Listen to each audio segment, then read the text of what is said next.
used to love urban exploration. Nothing serious, just old abandoned places. The kind with peeling wallpaper, shattered windows, and long-forgotten furniture left exactly where it was decades ago. I like the idea of stepping into history, seeing places untouched by time, places where lives had happened and then just stopped. Most of the time, it was harmless. Until that night. We had heard about the asylum for years. Officially, it shut down due to funding cuts, but locals told a different story. Patients had vanished. The staff, overwhelmed and underpaid, had done their best to cover it up, but rumors spread, doors locking on their own, muffled screams in the walls, staff quitting overnight and never explaining why. Eventually, the state shut it all down, and the place was left to rot. A perfect spot for exploring. We arrived after dark, climbing through a gap in the rusted fence. The building loomed in front of us, swallowed in shadows, its empty windows staring like blind eyes. As we stepped closer, the air changed. It was colder here, the kind of cold that clings to your skin even in the middle of summer. The front doors had long been forced open. Inside, our flashlights cut through layers of dust, illuminating crumbling walls and graffiti sprayed across every surface. The remains of a reception desk sat covered in grime, file cabinets overturned, patient records strewn across the floor, and the silence, too deep, too unnatural. Hospitals, even abandoned ones, always have an echo. A way sound lingers off tiled walls and empty halls. But here, it was as if the building itself was listening, holding its breath. The deeper we went, the worse it got.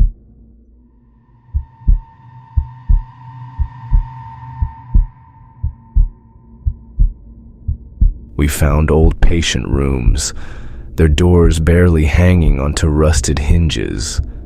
Some still had hospital beds inside, their mattresses ripped apart, yellowed stuffing spilling out like something had clawed its way free. Old restraints dangled limply from metal bed frames. It was easy to imagine the people who had lived here. The lost, the forgotten, the ones who had been dragged here against their will, told they were sick, that they were broken, that the world outside didn't want them anymore. Some were probably dangerous, others just inconvenient, unwanted. We should have left then, but we didn't, because then we found the basement. It wasn't on any map we had seen. A rusted metal door, barely visible in the dim light, marked only with a faded red cross. The handle was ice cold when I touched it, like something had been waiting behind it. We pried it open, the hinges screaming. A stairwell stretched downward into total darkness. The air that hit us was thick, stale, like something had been trapped down there for years. I didn't want to go down, but someone had already started, and the last thing I wanted was to be left alone at the top. So we followed. The deeper we went, the colder it got. The walls changed from tiled hospital white to cracked bare concrete. Pipes ran along the ceiling, dripping rust-colored water onto the steps. At the bottom, we found the chairs.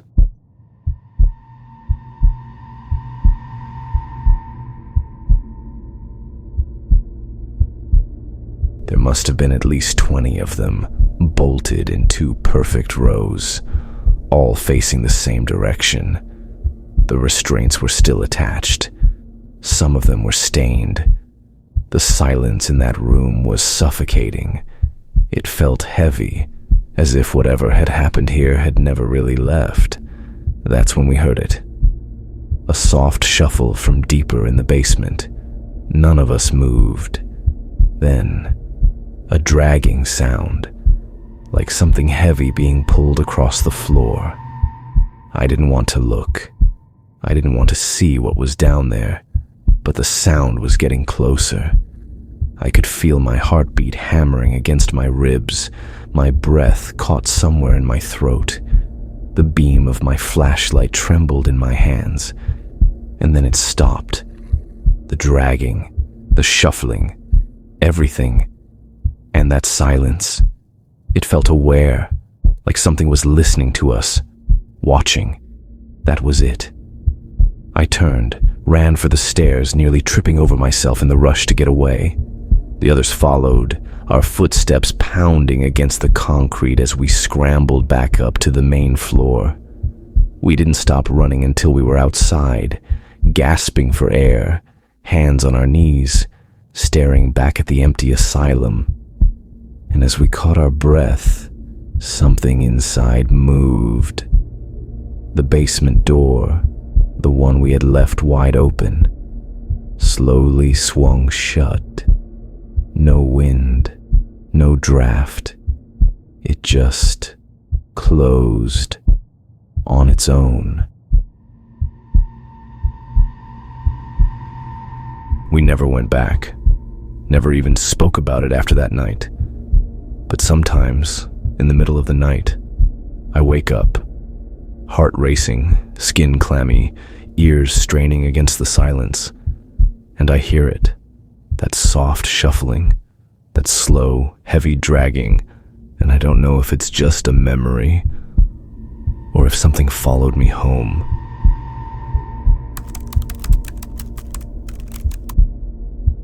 Urban exploration has always been a dangerous game. You break into places you shouldn't be, wander through buildings that weren't meant to be walked in anymore. Sometimes you get nothing but moldy walls and broken furniture. And sometimes you find something that was never meant to be found. That's what happened to him. He wasn't famous, not really. Just another YouTuber trying to make a name for himself, chasing the algorithm with reckless abandon. His channel was all about sneaking into places that had been abandoned for years. Ghost towns, shuttered theme parks, forgotten mansions. His audience loved it. Then one night, he posted a live stream. An old motel, long abandoned, sitting on the edge of a town that had dried up years ago. No one stayed there anymore. No one should have. His voice was light as he walked toward the entrance, cracking jokes about how this was probably the kind of place where serial killers used to stay. The neon motel sign still hung over the lot, faded and lifeless, the last few letters missing or broken. The chat was active, cheering him on. They wanted him to go inside, so he did. The lobby was a graveyard of dust and decay. Reception desk overturned, shattered glass crunching under his shoes. A guest book still sat open, the last recorded check-in from over 30 years ago. Then he made his way to the rooms. Most were exactly what you'd expect. Mold-stained walls, collapsed ceilings, water damage rotting through the floors. Then he found room 306. Unlike the others, the door was clean, the handle shiny and polished. It looked like it had been used recently. His laughter faltered. The chat exploded. "Check inside. Do it!" He reached for the handle. The door swung open on its own. Inside, a perfectly preserved room. The bed was made. The air felt warm, lived in. A lamp was on, its soft glow flickering across the walls. A tray of food sat on the desk, steam rising off the plate, as if someone had been there just seconds ago. The chat lost its mind. Some people thought it was a prank, a staged setup. Others weren't so sure. Then the camera glitched.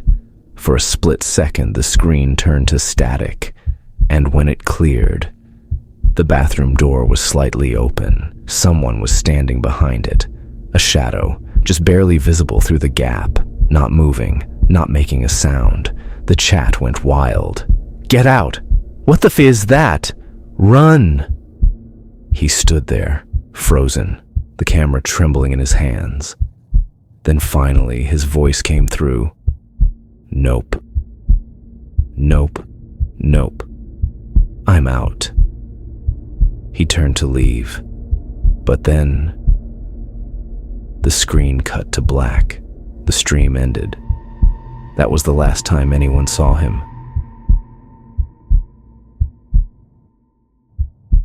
At first, people thought he had just lost connection. Maybe his phone died, or he got spooked and shut everything off. But when hours passed and he never came back online, his followers started getting nervous. He never posted again. His channel disappeared overnight. Videos wiped. Social media gone, like he had never existed.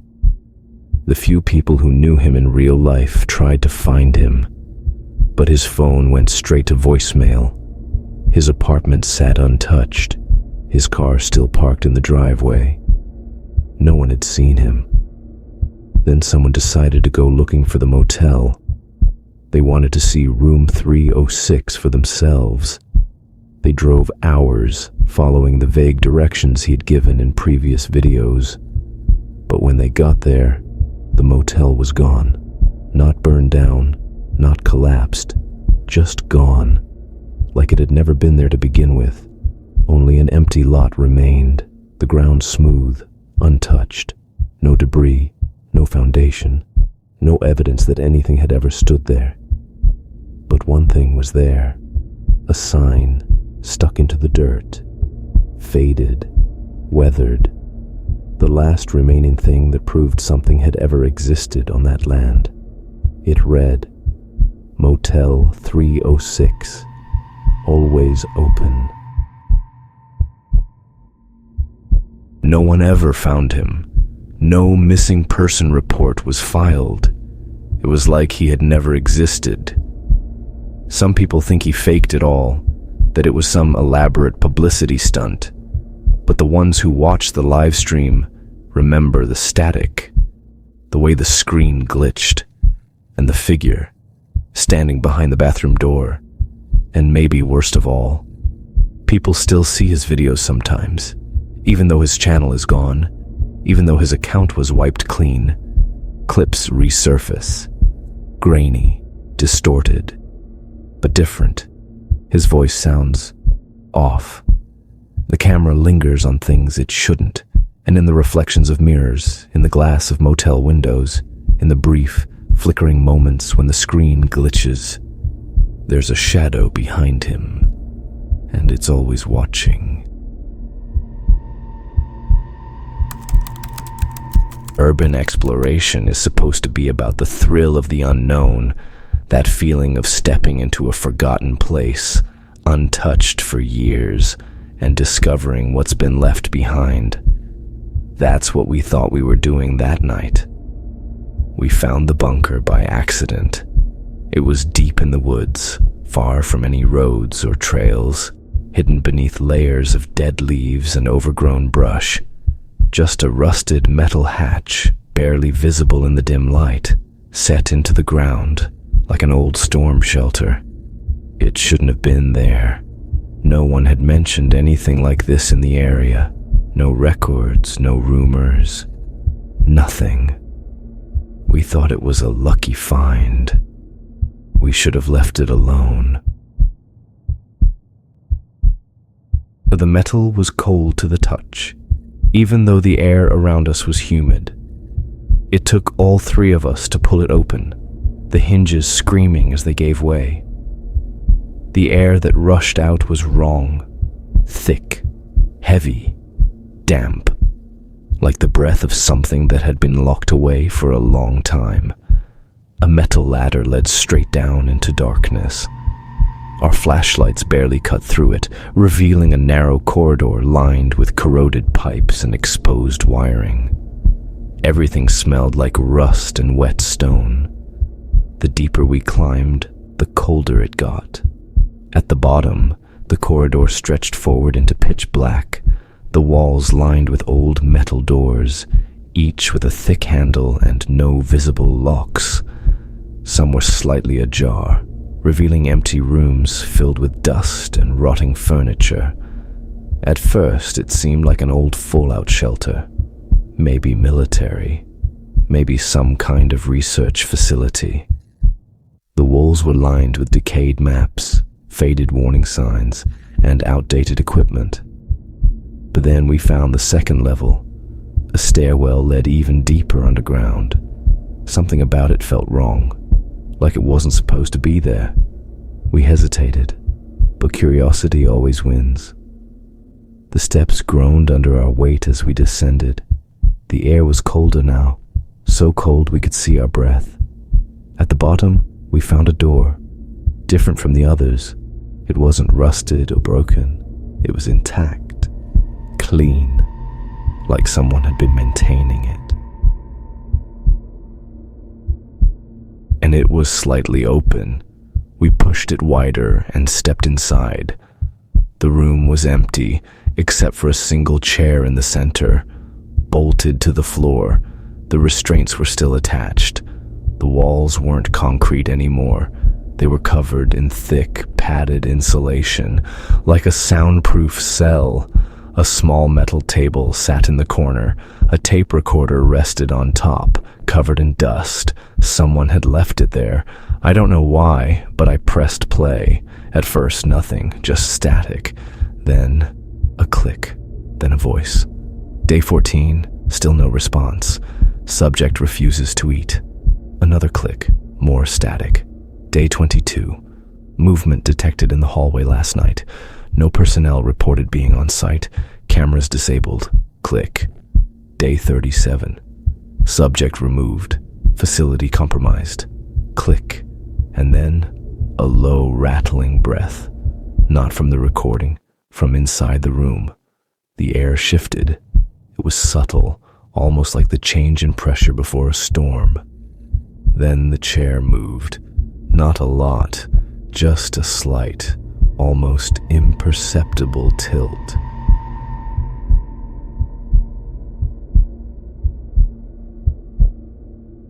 But we saw it. We all saw it. Something was in the room with us. We ran, raced up the stairs, through the corridors, past the rusted doors. Our own footsteps slammed against the metal flooring, but beneath them, something else. Another set of footsteps. Close, too close. By the time we reached the ladder, I swear I could feel something just behind me. Not grabbing, not touching, but there, pressing, watching.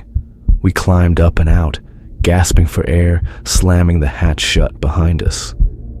And for a second, everything was silent.